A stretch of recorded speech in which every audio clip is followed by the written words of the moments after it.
Hello everyone and welcome to a new lecture. In this video we are going to talk about residue systems. So in the previous lectures we talked about congruence classes, and basically a congruence class it represents all the positive and negative integers that are congruent to a particular integer mod n when n is greater than 0. So for example, here we have a congruence class of 5 mod 8. It represents all these positive and negative integers that are congruent to 5 mod 8. That is basically congruence class. And then we have something else that is called residue classes. And a lot of books and online resources define residue classes to be the same thing as congruence classes. However, so for example, here we have congruence class of 5 mod 8. We can have a residue class of 13 mod 8. And the residue class of 13 mod 8 would equal to the congruence class of 5 mod 8, because 13 mod 8 actually equals to 5 mod 8. We can have a residue class of 21 mod 8. It will equal to congruence class of 5 mod 8. So residue classes and congruence classes are similar, or you can say they are the same thing. And as we have mentioned, these blue integers 5, 1, and 3, they are called residues, or they are called remainders.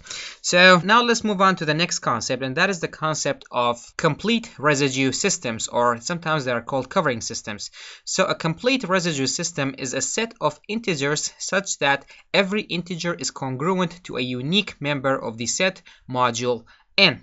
So basically what this means, suppose you have mod 4, you create a set of integers such that every integer is congruent to one unique member of the set module n. So the set module n is 1, 2, 3, 4, or 0.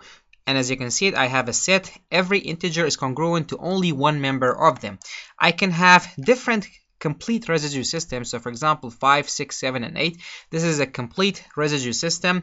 And all these are different complete residue systems because, for example, if you take this set that contains 81, 82, 83, and 84, I have only one element in the set that is congruent to only one element in the set of mod 4. Okay, so here I have only one element that is congruent to 1 mod 4, which is 81.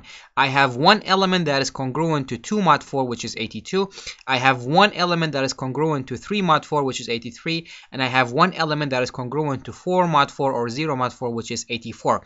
If in this set I had 81, 82, 83, 84, and 85, then it would not be a complete residue systems, because at that case I would have two elements that both of them are congruent to 1 mod 4, because 81 and 85 are both congruent to 1 mod 4. Therefore, it would not be a complete residue system. So as you can see it, complete residue systems is a set of integers such that every integer is congruent to a unique member of the set module n. So if you come across a problem that asks you to write the complete residue system, for example, for mod 6, then you have to write 0, 1, 2, 3, 4, and 5.